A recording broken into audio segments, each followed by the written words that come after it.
Olá a todos, meu nome é Daniel Peçanca de Andrade e o nosso trabalho é sobre o desconto de empresas de capital fechado nos mercados dos Estados Unidos e Europa Ocidental.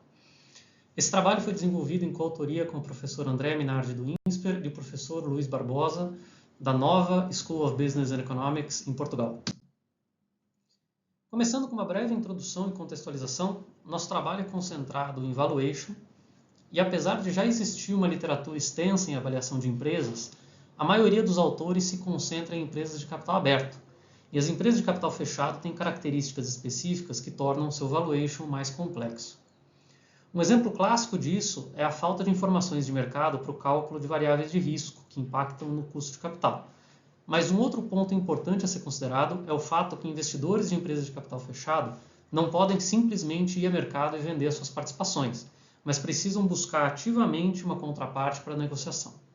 Com isso, as empresas de capital fechado, em geral, são ativos menos líquidos que as empresas de capital aberto. Diversos estudos já estudaram o desconto de liquidez em diferentes ativos.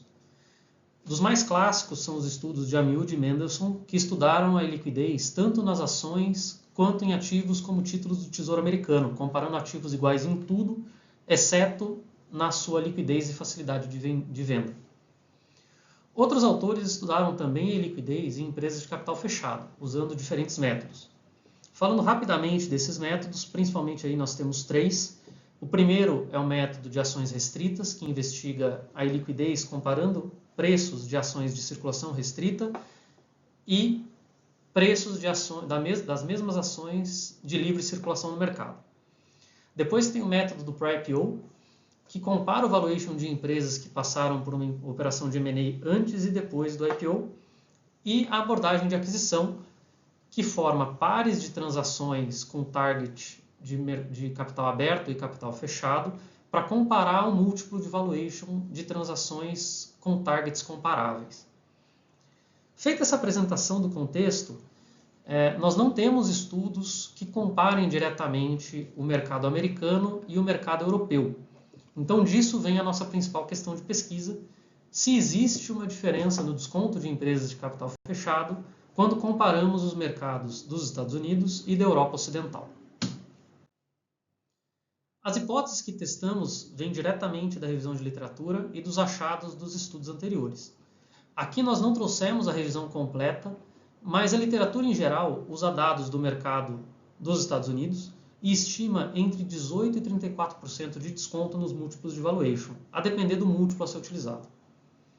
Tem um único estudo de Klein e coautores que estuda o desconto no mercado da zona do euro, chegando a um número bem inferior para múltiplos de EBITDA, em torno aí de 5%. Assim, as nossas hipóteses são derivadas dessa revisão teórica. A primeira consiste em testar se existe o desconto no recorte de dados que nós utilizamos e a segunda em testar se há diferença entre descontos. Do lado direito do slide está o nosso modelo de regressão, onde nós utilizamos o log do múltiplo de valuation para ter a variação em percentual como variável dependente. E as variáveis de interesse são o status da empresa, se capital aberto ou fechado, e a interação entre status e região. E depois nós temos as variáveis de controle, que consistem tanto em métricas financeiras, como as características da empresa target e da compradora, além de características também da transação. Os nossos dados foram extraídos da plataforma Icon entre 1993 e 2024 e consistem nas transações completas e incondicionais com aquisição de controle. As regiões extraídas foram Estados Unidos e Europa Ocidental, sem o Reino Unido, tanto por conta do Brexit, quanto por características do mercado britânico que o aproximam mais do mercado americano e que diferem da Europa continental.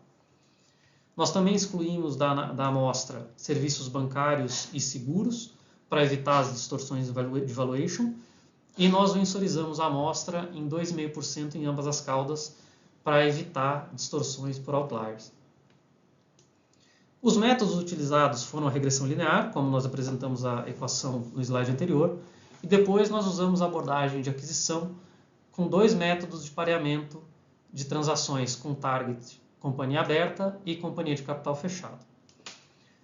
No primeiro método, os critérios foram as transações ocorridas no mesmo ano, setor e país, e no segundo critério, o país foi alterado para região, ou seja, comparava Estados Unidos com a Europa Ocidental como um todo.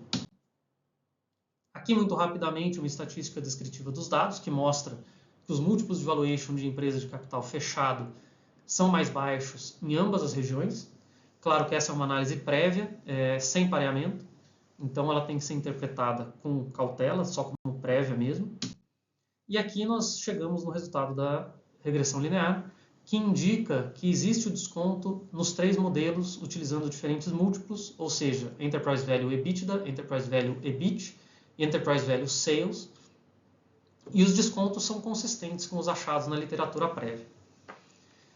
A variável de interação status e região teve coeficiente negativo, porém não é estatisticamente significativo em nenhum dos modelos. E a variável dummy apenas para a região teve um coeficiente negativo e significativo, o que indica múltiplos mais baixos na Europa Ocidental em geral, tanto para empresas de capital fechado quanto para empresas de capital aberto. Depois, na abordagem de aquisição, a fórmula que nós usamos para o desconto é a mesma de Coupling e coautores, e a estatística que nós utilizamos é a mediana dos resultados. Em praticamente todos os casos, há evidência de maior desconto na Europa Ocidental, com exceção de Enterprise Value e EBIT, no caso de pareamento por país, onde o desconto é praticamente igual, e Enterprise Value e receita, que indicam um desconto maior nos Estados Unidos, no caso do pareamento por região. Usando o pareamento considerando a Europa Ocidental como um todo, temos que os descontos mais altos são quando utilizamos múltiplos de resultados e não múltiplos de vendas. Chegando à conclusão, nós encontramos as evidências que suportam as hipóteses usando os 2 métodos. Os resultados relacionados às transações dos Estados Unidos são consistentes com estudos anteriores usando diferentes métodos. A maioria dos múltiplos de valuation indicam descontos maiores na Europa Ocidental. E o estudo apresenta também algumas limitações, como o foco em economias desenvolvidas, então os resultados não podem ser generalizados para economias emergentes. Além disso, nós não fizemos a decomposição do desconto em iliquidez e assimetria de informação, então uma investigação dos determinantes do desconto poderia gerar informações adicionais sobre a sua variabilidade. Aqui nós temos então as referências bibliográficas com os principais artigos utilizados. Claro, não estão todos, estão só os usados na apresentação. E muito obrigado a todos.